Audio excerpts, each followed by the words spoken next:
What's the number one repair most boat owners always end up doing on their trailer? If you said trailer lights, you nailed it. Boat trailers take a serious beating. Potholes, road debris, endless construction zones, all that wear and tear puts stress on the wiring, housing, and lights. LED lights have made things better, but they're not bulletproof. I've had to replace 2 just in the last month. If you're new here, I'm Captain Kevin. I've launched boats for over 40 years and owned more than a dozen. So you might just learn something new today that saves you some time, frustration, or a big hit on that bank account. Here's a quick question. Do you unplug your lights before you're backing the trailer down into the water? I always do. Why?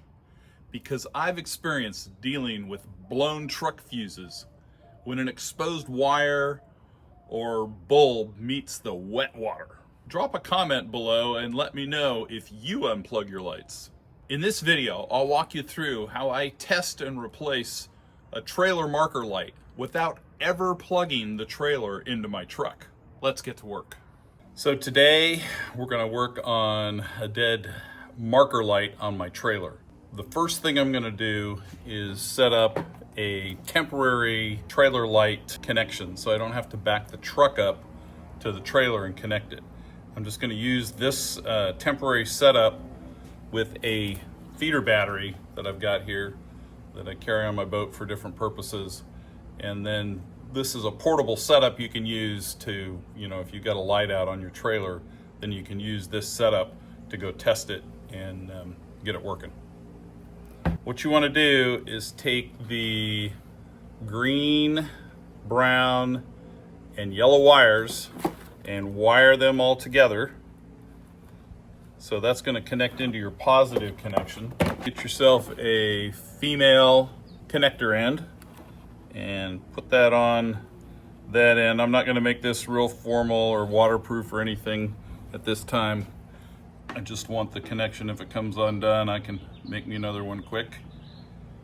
So let's crimp that down. And then the ground is the white wire.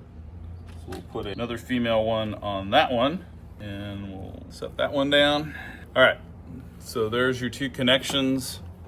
Now I can put that on the positive connection, and this is on your negative connection for the ground, and then this can plug into your trailer lights to do your testing. So let's go over to the trailer and test that out. Okay, so I've got my trailer wire here. This one goes back to my trailer lights. Here's the battery setup. So we'll plug these together and I will now have trailer lights on. So you can see my marker light there is on, and my trailer lights back here are all on using that feeder battery as a connection. So this is my problem marker that we're going to work on. So this one is dead. So the first thing we're going to test is the ground connection. Sometimes it just gets a little corrosion on the plate, and that's what causes these to stop working. Or they ride along, get bounced around, and they end up breaking. So end up having to replace it. I don't think I've replaced this one in a couple years. So we'll take that one off and we'll see if we can get it to work after cleaning up the ground connection. Okay, so we've removed the bolts from the light there. We're going to clean off the ground connection over here to see if this is our issue. And get that all nice and clean. And then just take any wire. So this wire is already set up, so it's got clips on it. And then you can just clip it onto that and then clip it onto the trailer. And clip it on, try to move it around. It does not look like this has got any power. I've got a new marker light. So one thing I'm gonna do that I started doing on all these is I take glue and I fill all this in so this doesn't get corroded, because this metal part is still exposed, and then these, and I think some of the corrosion works its way back in there.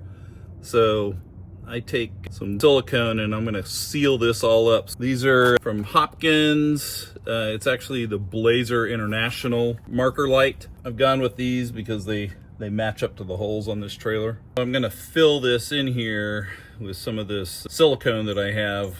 It's a kitchen and bath silicone, but once it dries, it should keep that corrosion from getting in there. All right, so we've filled that light in with all that silicone so that it is protected from any salt water that might get into it and prevent it from rusting. So you can see the inside of this one's a little bit rusted. We're gonna just do one more test and make sure this thing is dead. So we'll take our clip and we'll put it on the ground, and then we'll take this and put it on the ground for the battery, and then we'll touch this to the battery, and I get nothing. Now, do the same thing with this light. Put the ground on, take this, touch the power, and you've got light. So that's one thing to always do, is make sure your new light works. Having one of these little feeder batteries is a good way to go in and test that. So you can pick up one of these little test wires, put the alligator clips on here, and then you can you have a test wire there that you can hook up to your battery or to these lights to do those kind of tests. We're gonna put the marker light in with the bolts. I put a little washer on there so it's got a little more coverage on the ground connection. And then we'll put the nuts on the back to hold it there while we get the wire wired up. So I use these waterproof connectors that have solder in the middle. You heat them up with a heat gun, melts it down, provides you a waterproof connection to these wires. And there is our connection. You can see that it's on. So we'll leave that like that, and we will fire up the heat gun and melt that down. So there's two settings on this heat gun. I have found that if I do it on the high setting for this for these waterproof connections, I have burned through them.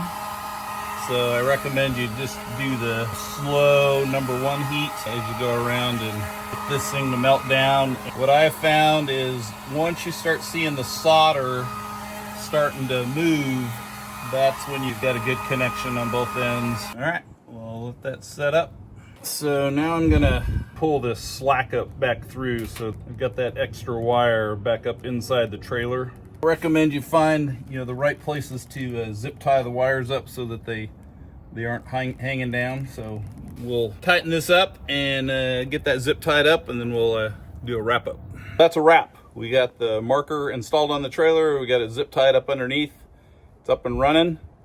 If you want to see one of the videos I did on repairing a live well pump, you can see that video here. If you want to see how I repaired my Minn Kota Riptide Altera trolling motor when it ran out of battery and stowed incorrectly, you can watch that video here. Tight lines, and we'll catch you on the next one.